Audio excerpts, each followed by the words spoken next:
again review, but it is review of interim financial information performed by independent auditor of the entity. मतलब यार करो हम बार बार example लेते थे कि सेबी को हर क्वार्टर पे भाई 45 डेज के अंदर हमें क्या देना है, एक रिपोर्ट देना है, रिव्यू देना है। ये SRE 2410 के क्वार्टर समाप्त होने के बाद जो इंटरिम फाइनेंशियल स्टेटमेंट है, तो देखो इंटरिम हमेशा जरूरी नहीं है क्वार्टर में, वो सेमी एनुअली भी हो सकते हैं। तो लेकिन इंटरिम के ऊपर जब मैं ओपिनियन देता हूँ उससे मैं उसमें क्या यूज करूंगा, 2410 में कब एप्लीकेबल होता था, प्रैक्टिशनर और ऑडिटर अलग है। ये कब एप्लीकेबल होगा, जो यहाँ पे रिव्यू कर रहा है वो खुद ही क्या है, ऑडिटर। तो जो कंपनी का ऑडिटर है वो खुद ही क्या करने वाला है, इंटरिम फाइनेंशियल इंफॉर्मेशन के ऊपर रिव्यू देने वाला है। So when interim financial statement is performed by the independent auditor, SRE 2410 deals with auditor's professional responsibility when the auditor undertakes an engagement to review interim financial information on the client and the form and content of the report. In other words, SRE applies when the review of financial information is performed by the independent auditor of the financial statements of the entity. तो वही entity के जो financial statement audit कर रहा है वही बंदा क्या करने वाला है यहाँ पे। अब ये जो अपन कर रहे हैं ये सेम चीज कंडेंस्ड फाइनेंशियल स्टेटमेंट बोलो या समरी फाइनेंशियल स्टेटमेंट बोलो, उसके ऊपर भी लगे। याद है अपन ने पढ़ा था समरी फाइनेंशियल स्टेटमेंट, याद आ रहा है कि नहीं, ऐसे 810 याद, अगर तुम्हें याद आ रहा है मैंने इंपॉर्टेंट मार्क करवाया था, याद है कि नहीं, आ गया एग्जाम में तो तुम्हारे अटेम्प्ट के लिए इंपॉर्टेंट होगा कि नहीं होगा मेरे को पता नहीं है। सो यहाँ पे एस समरी अवरेज, मतलब जो हम समरी बनाते हैं उसके ऊपर भी क्या लग सकता है, बिफोर लग सकता है। तो ये complete set of financial statement भी हो सकते हैं, कंडेंस भी हो सकता है। मेरा ऑब्जेक्टिव यहाँ पे बहुत सिंपल है, मैं रिव्यू करना चाहता हूँ इंटरिम फाइनेंशियल इंफॉर्मेशन और मैं उसी के ऊपर क्या एक्सप्रेस करना चाहता हूँ, conclusion whether it is in accordance with the EFR या whether it is in accordance with the, वापस एक बार मैं क्या करना चाहता हूँ और मैं क्या एक्सप्रेस करना चाहता हूँ, एक conclusion whether it is in accordance with the EFR। फिर मैं परफॉर्म क्या करूंगा यहाँ पे भी, एम्प्लॉयमेंट एनालिटिकल प्रोसीजर और other procedures to obtain knowledge. तो my procedure again will be restricted to this only, क्योंकि मेरे पास टाइम तो कम है, मैं ज्यादा डिटेल प्रोसीजर तो लगा सकता नहीं। तो वापस मेरा ऑब्जेक्टिव भी वही था, सिर्फ ऑब्जेक्टिव में फाइनेंशियल स्टेटमेंट के बदले क्या बढ़ा गया। देखो अगर तुम ऊपर 2400 में देखोगे तो मेरा ऑब्जेक्टिव क्या था कि मैं वहां पे क्या करना चाहता हूँ, एक्सप्रेस करना चाहता हूँ कंक्लूजन कि whether it is in accordance with AFR। यहाँ पे भी वही करना चाहिए। मेरी प्रोसीजर्स भी क्या रहेगी, inquiry analytical procedure and other procedure. Next, review may bring significant matters affecting financial information to auditor's attention, but does not provide evidence required for the audit. Obviously, क्या बोल रहे हैं यहाँ पे लोग, review may bring significant matters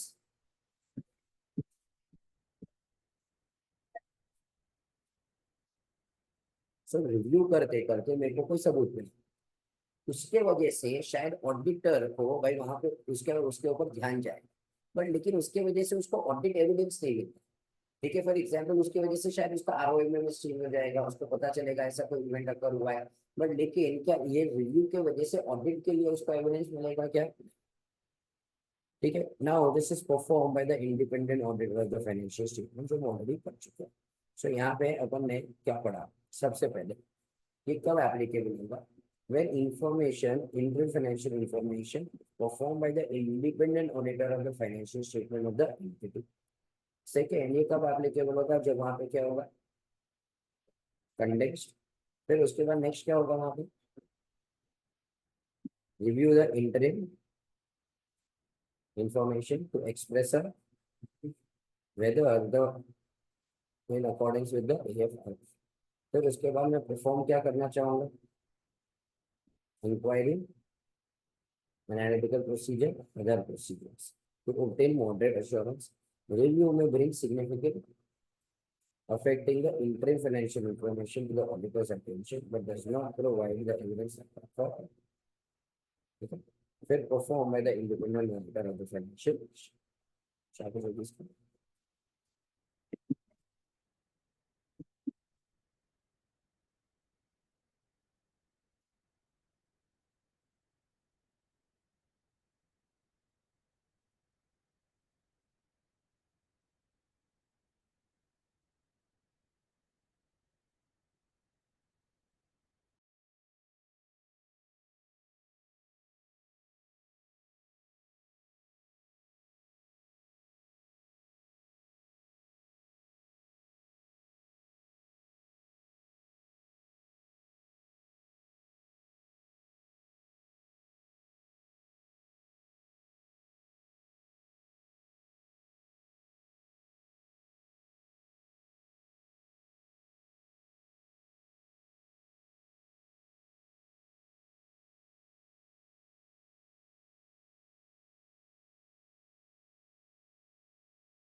हाँ, consultancy ले रहे हैं या तुम लोग किस using the work of others, ऐसा कुछ है तो ठीक है, बाकी नहीं कर सकते।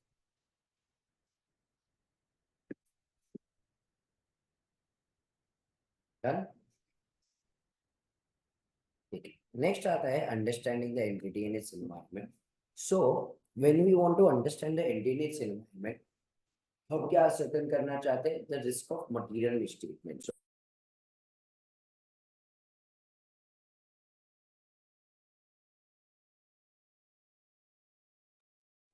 वापिस एक बार, understanding the entity and its environment में हम वहां पे क्या करना चाहते हैं, we want to understand the types of potential material misstatement. मतलब मैं क्या ढूंढना चाहता हूँ, ROMMS।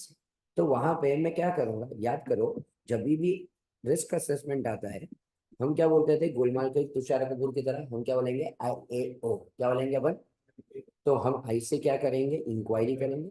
ए से क्या करेंगे, एनालिटिकल और अदर रिव्यू प्रोसीजर्स। ठीक है। फिर उसके बाद the auditor who has audited the entities financial statement for one और मोर एनुअल पीरियड्स, तो उसी से उसको एक अच्छी खासी अंडरस्टैंडिंग हो जाएगी। तो पहले वो 1 आध 2 साल का क्या रह चुका है auditor, in planning the review वो क्या करेगा, अपडेट करेगा अपनी अंडरस्टैंडिंग। भले वो पिछले 2 साल से ऑडिटर रह चुका है यहाँ पे, बट लेकिन ये साल वापस क्या करेगा, अपनी अंडरस्टैंडिंग को अपडेट करेगा। वो एक सफिशिएंट अंडरस्टैंडिंग ऑब्टेन करेगा उनके इंटरनल कंट्रोल्स के बारे में।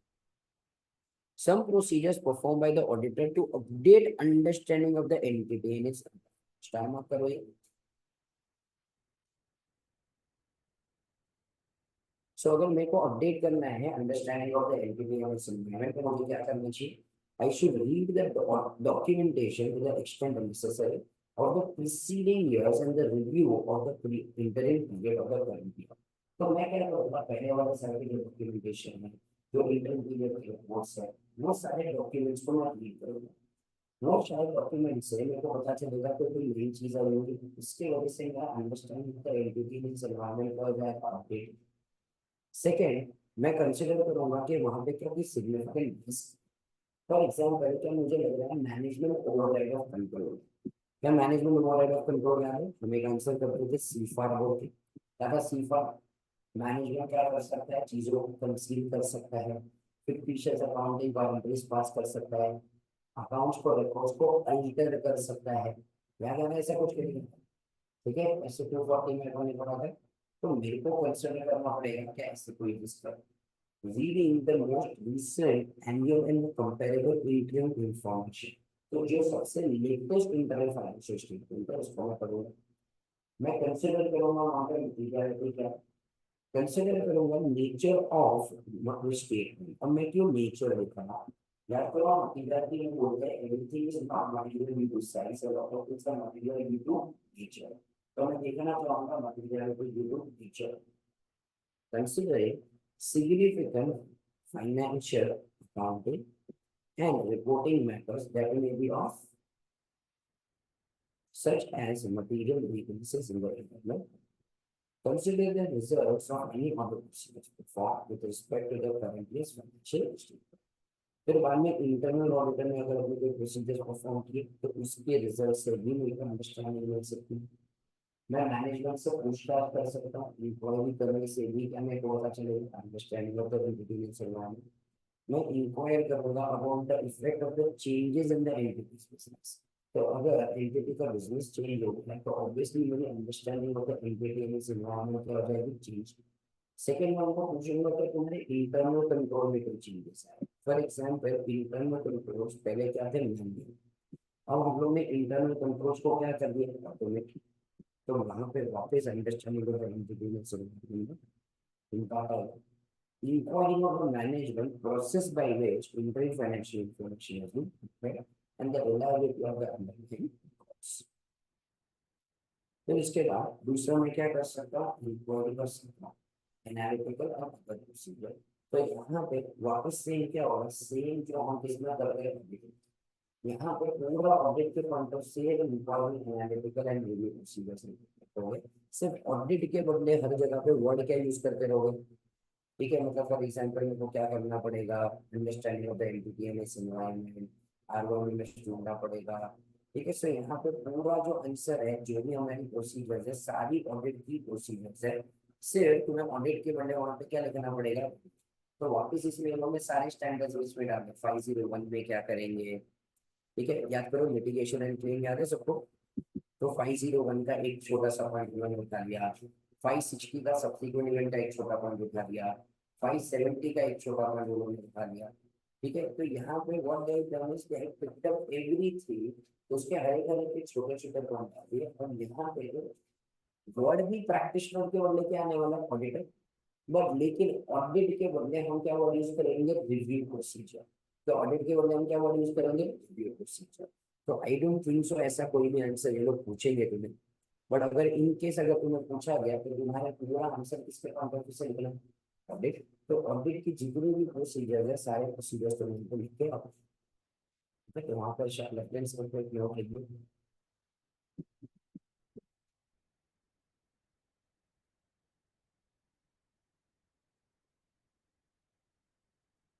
2 मिनट लो, घर पे जाके तुम पढ़ने नहीं वाले, 3 to 5 मिनट्स फटाफट से क्विकली इस पर रीड करके अगर कोई डाउट है तो पूछिए।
चलो कंप्लाइंस विथ डेट कविनेंस, हमारे जो भी डिबेंचर्स होते हैं ना, वो डिबेंचर्स के जो भी रिक्वायरमेंट्स है वो हम लोग कंप्लाई कर रहे हैं कि नहीं, उसे हम कहते हैं कंप्लाइंस विद डेट कविनेंस।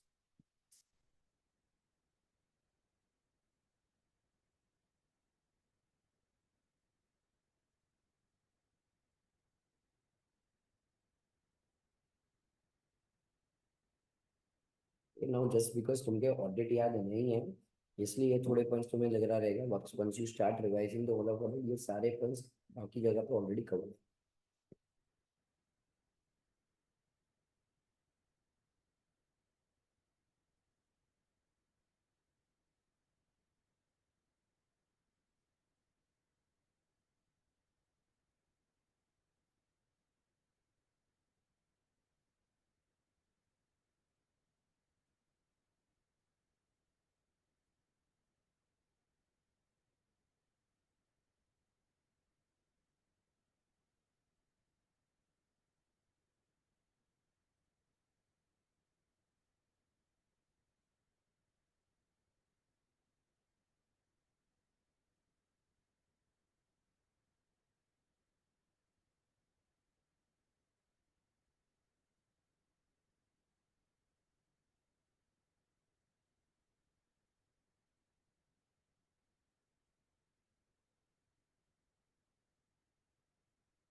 तो ऊपर ही फर्स्ट पॉइंट में तो भी कर सकते हैं यूनिवर्सिटी।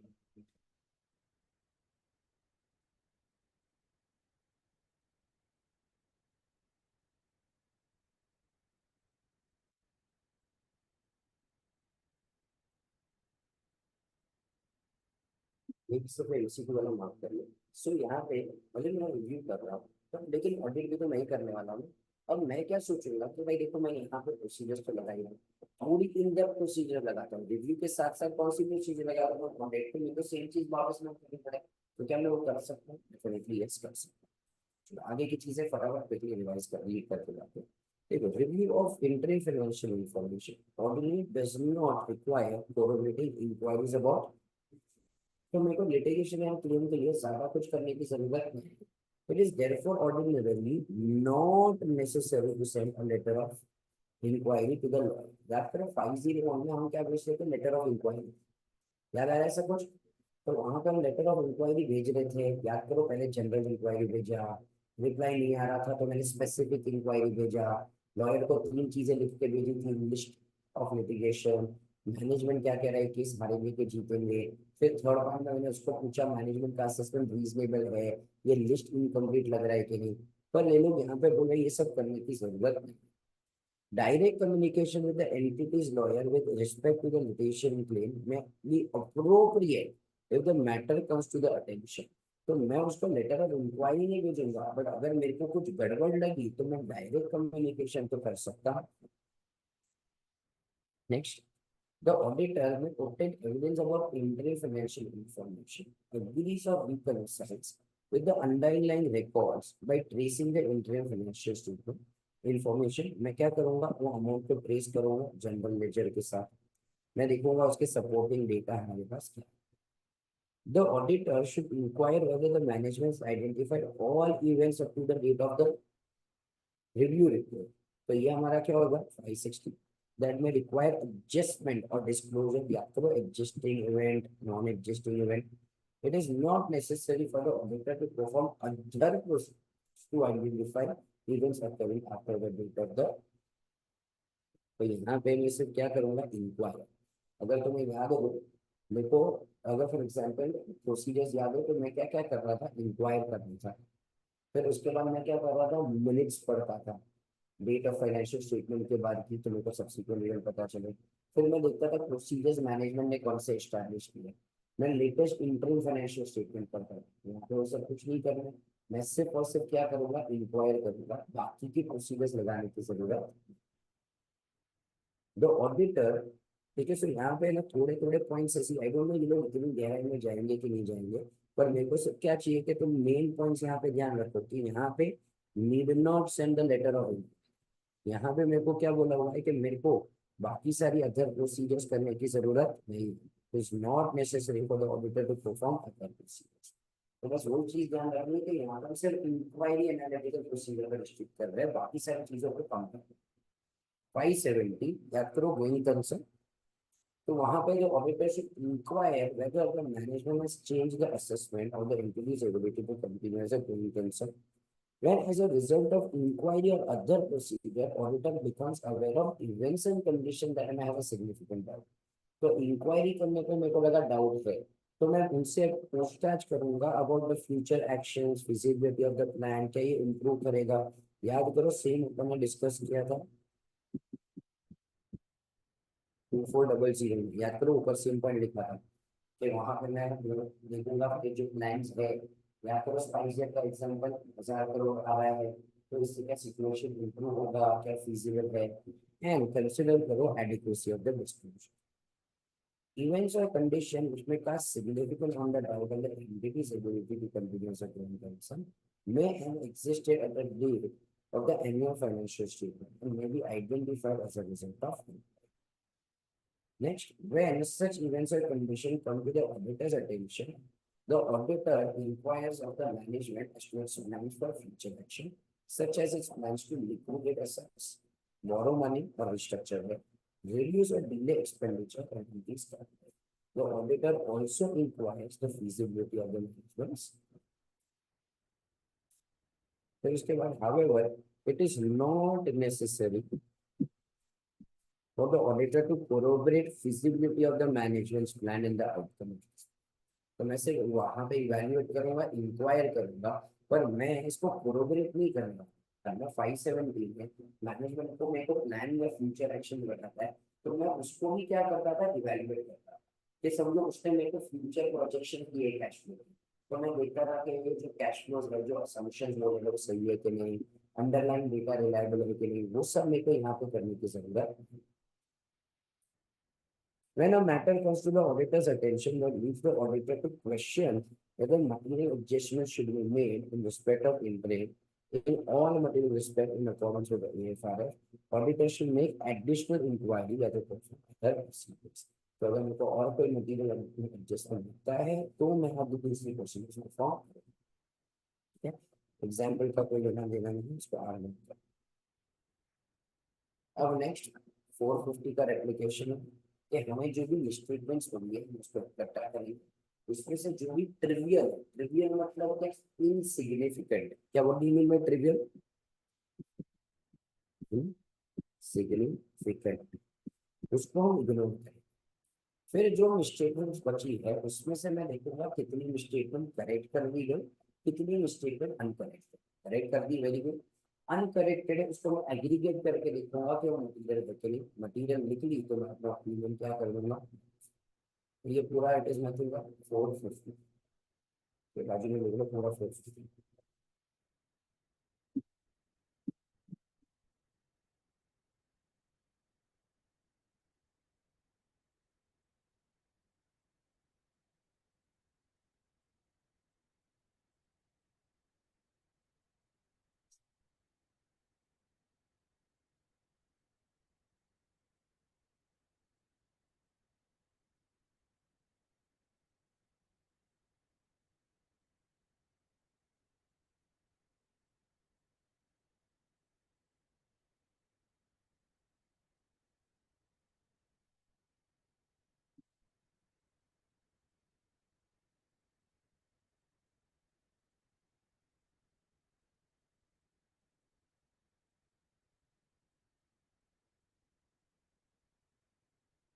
उसके बाद 580 सेम है जो हम यहाँ पे नॉर्मल करते हैं, वो उनसे लिखित में लेंगे इंटरनल कंट्रोल्स की जिम्मेदारी तुम्हारी, including financial statement as per टीएफआरएस बनाने की जिम्मेदारी तुम्हारी। फिर जितनी भी अनकरेक्टेड स्टेटमेंट्स है तुम हमको लिखित में दे दो कि ये सारे अनकरेक्टेड स्टेटमेंट तुम्हारे हिसाब से क्या है, इन मटीरियल। जितने भी अनकरेक्टेड स्टेटमेंट्स है उसके लिए मैं एक समरी बनवा दूंगा, तो एक समरी बना के लिखित में दे दे कि ये सारे अनकरेक्टेड स्टेटमेंट है तेरे हिसाब से मटीरियल। फिर मैं दे दे कि तेरे को कोई फ्रॉड या सस्पेक्टेड फ्रॉड के बारे में पता है। फिर उसके बाद क्या एंटिटी के पास एक रिस्क असेसमेंट प्रोसेस था, क्या वो रिस्क असेसमेंट प्रोसेस से तुमने कोई मटेरियल स्टेटमेंट ढूंढा है, तुम्हें तो लिखित में दे दो। क्या तुमको कहीं पे नॉन या suspected non compliance of loss and regulation के बारे में पता है, मेरे को लिखित में दे दो। तेरे को कोई सब्सिक्वेंट इवेंट के बारे में पता है, मेरे को लिखित में दे दो। वापस अगर तुम देखोगे, याद है स्टार्टिंग में अपन रिटर्न की प्रेजेंटेशन ले रहे थे जिसपे इंक्वायरी की थी, याद है 550, तो वो सारे सिमिलर पॉइंट्स तुम लिख के यहाँ पे आ सकते हो, तो अलग से कोई ज्यादा पॉइंट्स याद करने की जरूरत नहीं है। और ये लोगों ने बोला इंटरनल कंट्रोल बनाने की जिम्मेदारी को, internal financial statement as per बीएफआर बनाने की जिम्मेदारी को, तो लिखित में दे दे कि जितने भी स्टेटमेंट्स अनकरेक्टेड रहे वो क्या है, मटीरियल। तो उसका एक समरी बना के दे दे कि कितने अनकरेक्टेड स्टेटमेंट। फिर उसके बाद देखो फ्रॉड या सस्पेक्टेड फ्रॉड के बारे में बताने के बाद एनटीटी के रिस्क असेसमेंट प्रोसेस से देखो क्या मिला हुआ तो स्टेटमेंट तुम लोग को बता दो। देखो फर्स्ट नॉन या suspected non compliance of law and regulation के बारे में बता दो, सब्सीक्वेंट इवेंट के बारे में। सो हमारा क्या था फाइल।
फिर उसके बाद आता है other information. So other information अगर तुम्हें दो, एनुअल रिपोर्ट में फाइनेंशियल स्टेटमेंट और ऑडिट रिपोर्ट को छोड़ के, या एनुअल रिपोर्ट में फाइनेंशियल स्टेटमेंट और ऑडिट रिपोर्ट को छोड़ के जो भी अदर इंफॉर्मेशन होती है, मतलब जो भी और इंफॉर्मेशन होती है उसे हम क्या कहते हैं, अदर इंफॉर्मेशन। तो मैं क्या करूँगा, जैसे कि उसमें डायरेक्टर रिपोर्ट है, अलग अलग डायग्राम्स है, याद है सब लोगों को अदर इन्फॉर्मेशन। सो वहां पे HDFC का जो रिपोर्ट देखा था, तो हम क्या करेंगे, रीड करेंगे अदर इंफॉर्मेशन, और वहां पे देखेंगे कि यहाँ वहां पे कोई मटेरियल इनकंसिस्टेंसी है।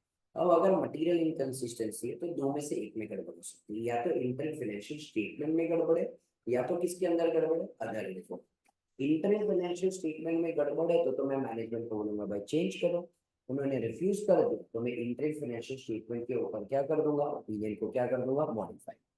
बट अगर अदर इंफॉर्मेशन में गड़बड़ है तो मैं वहां पे क्या करूंगा, एक एडिशनल पैराग्राफ दे दूंगा मेरे रिव्यू रिपोर्ट में, अदर इंफॉर्मेशन पैरा, ये बताते हुए कि अदर इंफॉर्मेशन के अंदर क्या है, इनकंसिस्टेंसी है। अगर मेरे को लग रहा है कि नहीं यहाँ पे से अगर मेरे को विड्रॉ करना चाहिए तो इन दैट केस मैं वहां पे से क्या कर लूंगा, ठीक है, simple.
Let's take a short break, उसके बाद रिज्यूम करते हैं।